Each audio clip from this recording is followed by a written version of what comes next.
بسم الله والصلاة والسلام على رسول الله. السلام عليكم ورحمة الله وبركاته. معكم أبو فارس من نوعات مسبح الدكتور. المسبح دون أنا وريته لكم اللي هو نظام كان لسه عوازل وحديد واشتغلنا عليه. تمام؟ نشرح لكم كده المسبح واحدة واحدة. أنا هنا عندي 3 صفايات أرضية. عندي 3 صفايات أرضية. تمام؟ طيب ليه أنا عامل 3؟ المسبح دون مبدئيا اوفر فلو انفينيتي من اتجاه واحد. اوفر فلو انفينيتي من اتجاه واحد اللي هو الاتجاه ال 15 متر دون هيصب على حاجه ثانيه برضو هطلع اشرح لكم عليها. تمام؟ انا عندي هنا هيجي معايا شلال على السور دون بطول 12 متر. شلال بطول 12 متر. تمام؟ فانا مشغل له على مضخه 3 حصان. على مضخه 3 حصان واخد له خط من هنا من الصفاره الارضيه واخد له صفاره ارضيه من الناحيه الثانيه هوريها لكم دلوقتي. دون هيشغل لي المضخه ال3 حصان اللي هي خاصه بالشلال وب10 دفعات هناك برضه هوريها لكم دلوقتي احنا ماشيين بالشرط. طيب الصفايه الثانيه انا عاملها دي للفلتر اللي هي الاساسي معايا اللي هو الصفايه والفاكيوم والسحب من الناحيه الثانيه برضه هقول لكم دلوقتي. اما الصفايه الثالثه دي فانا عاملها بحيث الراجل هيركب ماسوره جايه من الخزان. في خزان علوي هناك، خزان علوي هتيجي الماسوره بتاعته على مكان غرفه المكاين. فانا عامل دي لو حب يعبي عن طريقها او المضخه هتبقى شغاله باس باي باس، يعني شغاله بمعنى اللي انا ممكن اعبي منها وممكن افضي المسبح منها على الزرع، يعني شغاله باس باي باس. طبعا عامل 2 برضو، واحده هنا وواحده الناحيه الثانيه. تمام؟ انا عندي هنا 10 دفاعات في الجدران. 10 دفاعات في الجدران طالع بسنتر. ارجع للفيديو انزل لك الرابط بتاعه وارجع له هتشوف التاسيس بتاعه ازاي. تمام؟ عندي 10 دفاعات ارضيه. عندي 10 دفاعات ارضيه معموله نص بوصه. النص بوصه دي انا بقصها على وش البلاط بحيث المكنسه بتمشي معايا مفيش حاجه بتعوقها.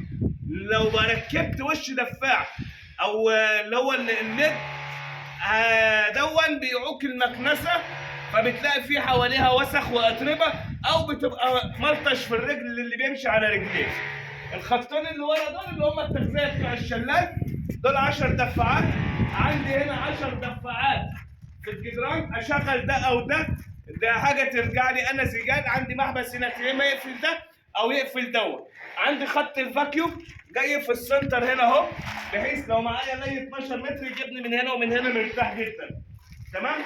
عندي هنا جلسه سقط عن الميه عن وش الميه ب 40 سم. تمام؟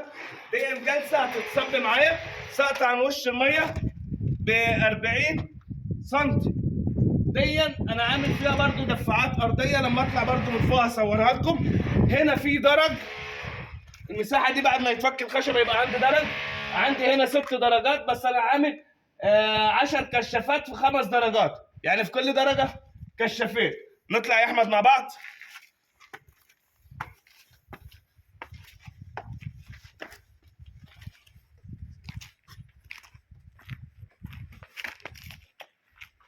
المكان اللي احنا واقفين عليه دون هو الانفينيتي، الميه هتنزل على الجزء دون. تمام؟ هنا انا مش عامل خزان توازن، دون يعتبر معايا مسبح اطفال هنزل برضه اقول لكم عليه. وعندي دي 10 دفاعات في الجلسه. تمام؟ مقفوله دايره مقفوله، يعني دي دايره مقفوله بحيث كل الدفاعات تبقى ايه؟ مصب واحد. بسم الله.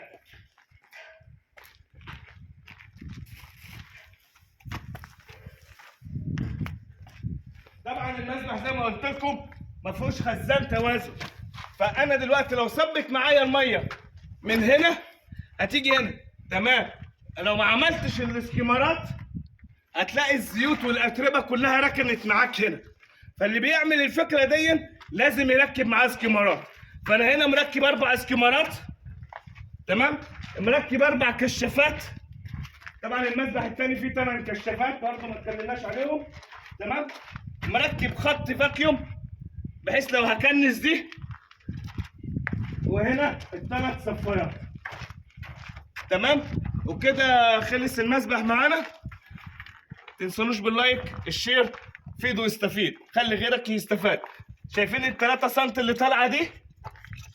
شايفينها؟ دي قيمه الياسه والبلاط، بحيث يجي ده معايا على وش البلاط صرف. السلام عليكم ورحمه الله وبركاته. اقفل يا باشا.